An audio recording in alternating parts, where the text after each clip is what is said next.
Hello and welcome to another episode of Let's Talk, exploring the issues affecting all of our lives. I'm your host, Austin Harris. Today we will chat with another up-and-coming young Caymanian who continues to make his mark in the performing arts while always promoting Cayman culture. Our guest today has participated at the National Children's Festival, the Gimme Story Festival, and has left his indelible signature on the Cayman National Cultural Foundation award-winning plays The Honeymoon Over and Rundown. It is our pleasure to welcome in studios Mr. Jevie Ebanks. I certainly want to say welcome to Jevie. Thank you for joining us here on Let's Talk, where we are trying something new, communicating via Zoom, as our guest today is in the United Kingdom. Jevie, welcome to the program.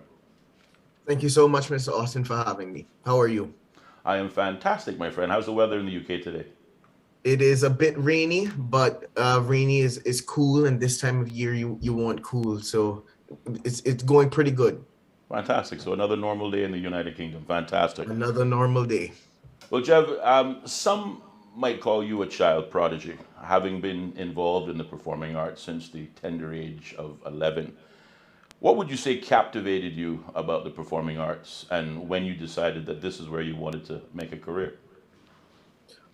Well, I wouldn't know about a child prodigy, because I think of prodigy as someone who gets it right off the bat, and I felt that it was a lot of hard work, but I don't know at what point I decided that it would be somewhat of a career. I think it's just happenstance that I got into it. I got involved with the National Children's Festival of the Arts with the CNCF, and it went on from there. You know, I went on to do other events that CNCF hosted, and it progressed on, and I realized that I was enjoying it, and I think that that's when I realized I found something that I was really into, culture, storytelling, more importantly, but culture on a whole. Well, you are certainly presently attending the University of Bradford in West Yorkshire, United Kingdom, pursuing a bachelor's degree in film and TV. Talk to us about your choice to study in the United Kingdom versus the US, and what ultimately made you choose the United Kingdom. Well, I just finished my bachelor's. I'm completing my master's at the moment, but the choice to come to the UK was very simple, and it was that I could not afford to go to the US. It simply was not an option, and the price point that the UK allowed gave me that opportunity to come to university, and so that is the big reason why I came, and I believe that I was somehow destined to come, and I really enjoyed it. I really enjoyed my university and the experience that I've had so far, and I'll continue to have until the end of my program. Just as a side note, certainly to the aspiring college student listening to the program today, are you saying that as a Caymanian member of the British Overseas Territories, that Caymanians receive a discount, if you will, in universities in the United Kingdom? I don't know if it's considered a discount, but I know that as Caymanian citizens, we have the option to apply to become British citizens. And by applying to become a British citizen, if you are granted British citizenship, you then be charged the university rate as a home student, as opposed to an overseas student, which is slightly different than in the US. In the US, it's based on what state you're from, based on things like where you pay your taxes and so if you live in Florida and then you want to go to school in Texas, then in Texas you'd be charged as an out-of-state resident. But in the UK, it's sort of more regulated, and so it is a one flat fee that every British citizen would pay, for the public universities, and then a slightly higher fee for the private universities. So I think that number for UK universities for the bachelor degree is 9,250. So that's the price for the course that you pay upfront, as opposed to the US, where it's 80 grand, 90 grand, not including equipment and books and all the bells and whistles. All right. Well, thank you for that. And again, just interesting. I have a son who's getting ready to graduate high school, and he's already decided that the UK is where he wants to go to school. So certainly it's an avenue I'm going to Smart have to young pursue. man. Best decision you make. Excellent.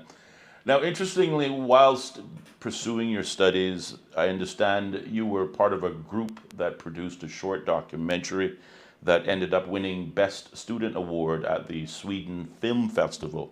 Maybe tell us about the project, what was the topic covered, and really what was the experience like? So the project was our final group project for my bachelor's degree. So that was the degree that I finished earlier, towards the end of last year.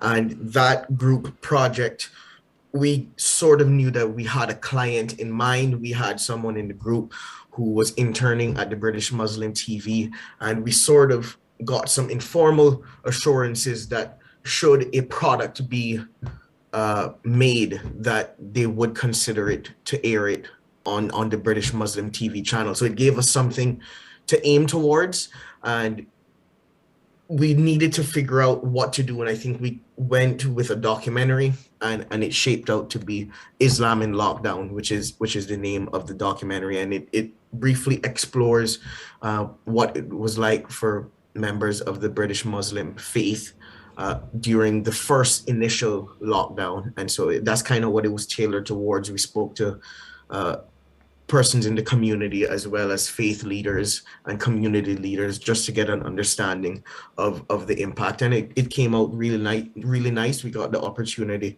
to film in the Bradford Central Mosque right here in Bradford. And so that was amazing on its own, to be able to go in while they're having their service. We were able to go in for the big service, Eid, and able to record that. So it gave the documentary that level of authenticity. So that's where the project came out from.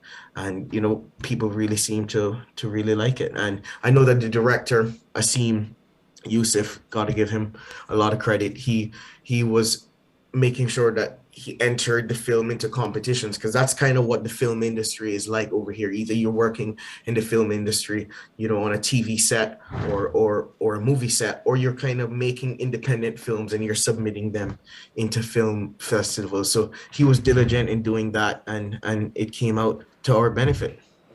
Now, I believe you worked or as a sound engineer, is that correct, during this documentary? What was that experience like, and what did you learn? I did director of photography and sound. And so what that means, I think in the Caribbean and in America, they would not use the term director of photography. They would use the term, which is evading my memory at the moment, a cinematographer. That is what it is. And it is really the person who kind of determines what the film would look like, in a sense, the shots that you would see. But as it was a group project, these were things that we kind of worked on as groups, and we determined how we were going to shoot them. The big problem that we had was that we were shooting it during COVID, because that was when the course ran. And so we had to make adjustments. The crew could only be the most necessary crew members for each shoot. And so we had to do a lot of changes in order to accommodate that. So my role at the beginning was being there with the crew to make sure that we got all the shots we needed. The intention was to capture all of the footage and then go into the editing, as opposed to start the editing and not complete shooting. So we captured as much as we could reasonably get, and then we went into editing and making it as a project. So that's what it was in the beginning. And then towards the post-production side, that's when I came in to do sound, to make sure people can hear the stories correctly, and that they felt like they were in a world that this narrative was formed around, the stories from these people. Well, again, congratulations to you and your team on winning Best Student Award at the Thank Film you. Festival in Sweden. I think that's certainly a terrific accomplishment. The former government, Jevie, commissioned a report by PricewaterhouseCoopers to estimate the value of the Cayman Islands as a filmmaking destination. and found that in addition to the economic value, the film industry could be beneficial for Cayman's reputation, awareness, but also as new job creation for Caymanians. Would you agree with this viewpoint, and what are your thoughts in Cayman's future in the film industry? I think the film industry is inevitable, in a sense, irrespective of governments. I think no matter the government, the industry will at some point come forward, and I think that that point is now. I do think that the film industry would be most beneficial to the Cayman Islands.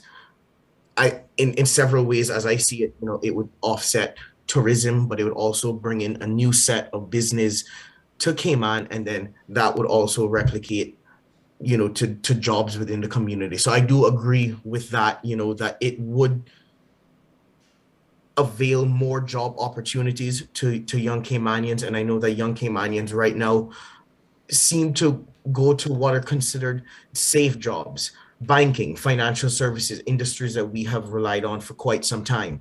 And so industries like film in particular is very dynamic. It gives you the opportunity to travel, to see things, to work on projects in groups, and I think that those things collectively make a very interesting career that is very rewarding. And I think that it will continue to grow in Cayman. I think that what has made Cayman such an outstanding tourism product will also make Cayman an outstanding film destination. And so I think that it's almost high time, and I think that I agree with the opinion that has been sort of preached to us here as film students, that if you want to get into the film industry, you couldn't have been looking at a better time. All right, well, thank you for that. Sticking with jobs and in particular life after university, it seems that many Caymanian students are choosing not to return to Cayman after completing their studies. What are your thoughts as to the reason for this? Is it the perceived lack of opportunities back here at home, or the allure of big city lights? What are you hearing from your peers, and what are your own thoughts? My personal thoughts, I think, remain pretty consistent. And I believe that Caymanians should take the opportunity and come home. I believe that by staying away, it creates brain drain. But I recognize that a lot of young Caymanians do find it very difficult to find meaningful employment in Cayman, and that can sometimes seem daunting. And as a general experience, I'll use myself. I feel the film industry here in the UK is very, very accommodating into getting new people into the industry. And so there are a lot of incentives that are proposed to me as to why I should enter the film industry here in the UK. But yet I'm taking a personal stance because I say I want to work home. I am taking that chance because I feel I can reasonably do it.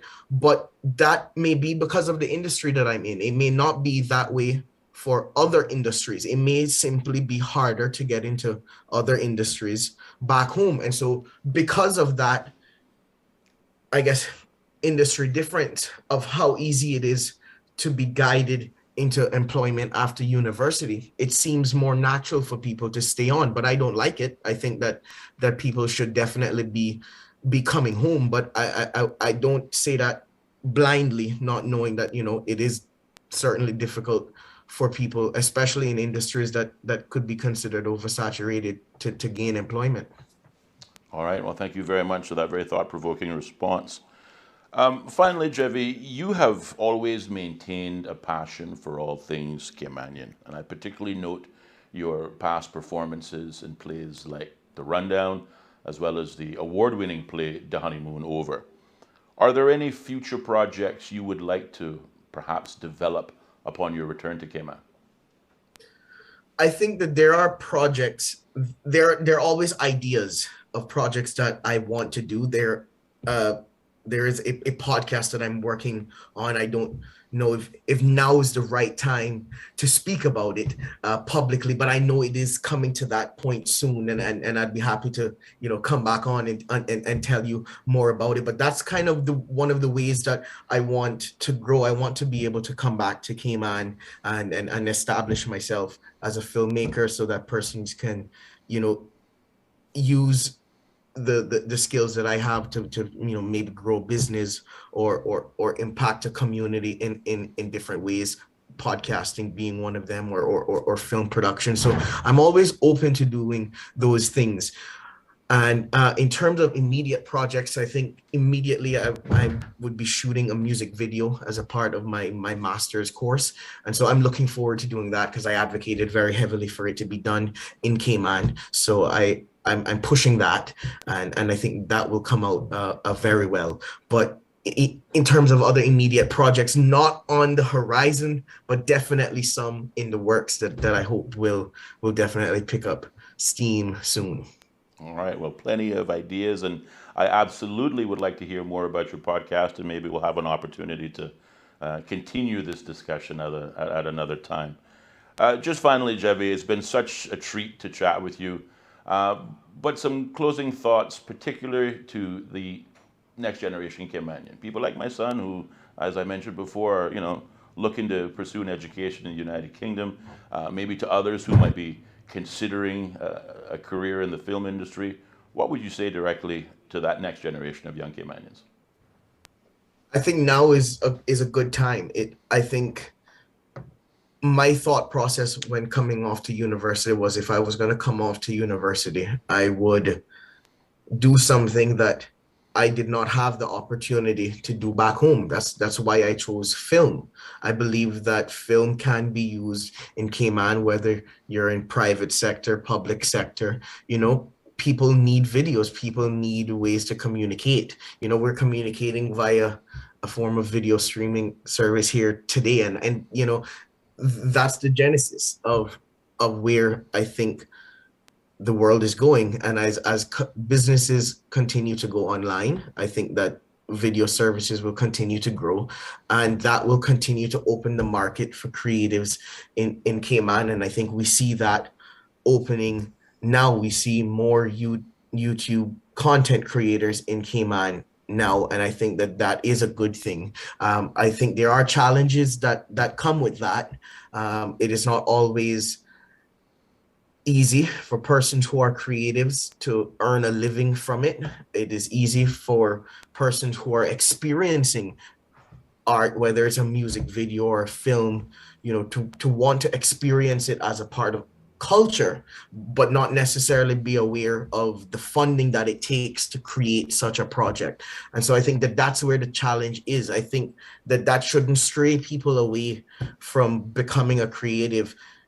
You have the advantage of Cayman, and there is going to be a struggle anywhere, in my opinion. And if you struggle and you fight in Cayman, I think the rewards will be great. Well, Jevie, on behalf of all of us here on Let's Talk, as well as our listening audience, I want to thank you for taking the time to chat with us today. And we continue to wish you every future success. And we look forward to definitely catching up when you're next home, whether it be on break or after you've completed your master's. Thank you so much. I appreciate it. It was amazing. Thank you very much. And to our audiences, we again say thank you for taking the time to tune in, and we hope you enjoyed today's chat and guest as much as we did. Remember to like, share, and subscribe to our channel. And if there is a discussion you would like us to present here on Let's Talk, please feel free to leave those suggestions along with any other comments on our YouTube channel. Please tune in every Tuesday and Thursday at 4 p.m. for another episode of Let's Talk, exploring the issues affecting all of our lives. I'm your host, Austin Harris. Until next time.